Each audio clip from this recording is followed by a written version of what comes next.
கர்த்தருடைய பரிசுத்த நாமத்திற்கு ஸ்தோத்திரம் உண்டாவதாக.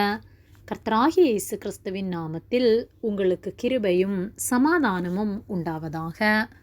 இந்த நாளுக்குரிய தியானத்திற்கான தேவ வார்த்தை ஏசாயா அதிகாரம் 43 வசனம் 11. நானே கர்த்தர், என்னை அல்லாமல் இரட்சகரில்லை.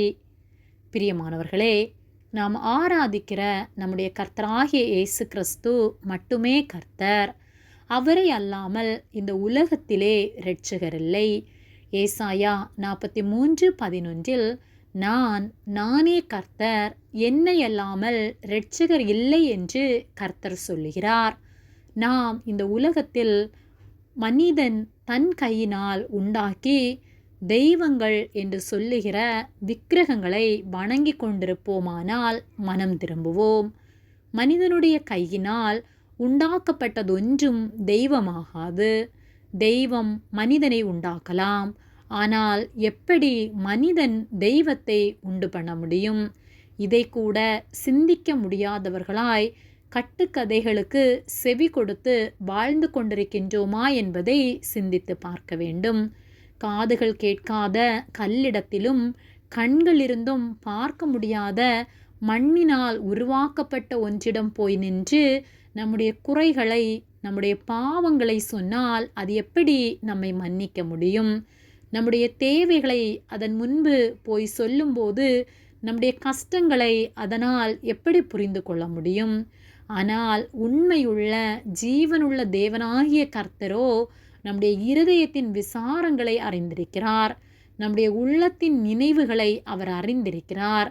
அவரை நோக்கி அப்பா, பிதாவே என்று நாம் கூப்பிடும்போது நமக்கு மறு உத்தரவு தருகிறவராய், நம்முடைய பிரச்சனைகளை விசாரிக்கிறவராய், நம்முடைய உள்ளத்தின் கிரியைகள் எல்லாவற்றையும் அறிந்து நம்முடைய கஷ்டங்கள், நம்முடைய உணர்வுகள் எல்லாவற்றையும் அவர் உணர்ந்து நமக்கு பதில் தருகிறவராய் இருக்கிறார்.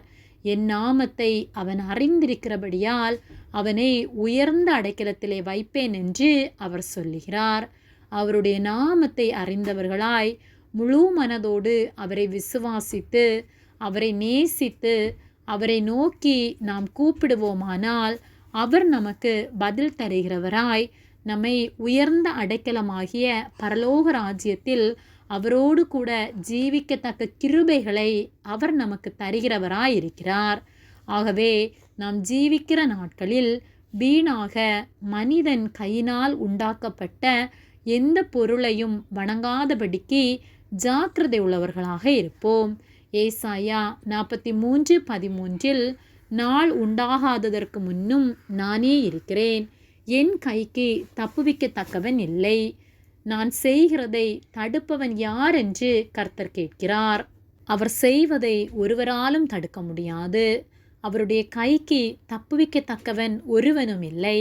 இந்த உலகத்திலே நாம் தெய்வங்கள் என்று சொல்லி வணங்குகிற விக்கிரகங்கள், தெய்வங்கள் என்று நாம் நினைத்து வழிபடுகிற காரியங்கள் ஏராளம் காணப்படலாம். ஆனால் கர்த்தர் ஒருவரே தேவன். அவரை அல்லாமல் வேறு தேவன் இல்லை. அவரே பரிசுத்தர், அவரே இரட்சகர்.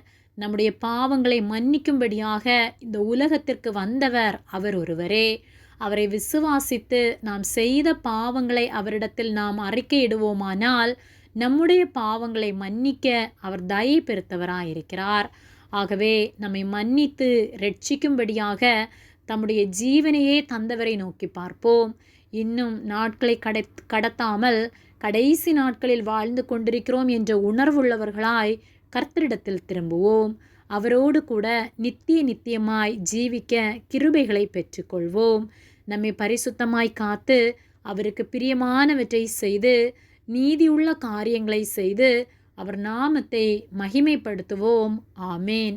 ஜெபம். எங்களை அதிகமாக நேசித்து வழிநடத்தி வருகிற எங்கள் அன்பின் பரிசுத்த பிதாவே, இந்த நாளிலும் உடைய சத்திய வார்த்தைகளை நாங்கள் தியானிக்கும்படியாக நீர் எங்களுக்கு தந்த கிருபைகளுக்காக நன்றி செலுத்துகின்றோம்.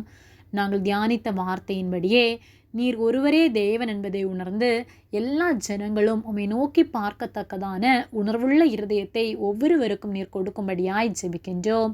உம்மை போல ஒவ்வொருவரும் பரிசுத்தமாய் தங்களை காத்து கொண்டு உம்மோடு நித்தியமாய் ஜீவிக்கத்தக்கதான கிருபைகளை எங்கள் ஒவ்வொருவருக்கும் நீர் தரும்படியாய் ஜெபிக்கின்றோம்.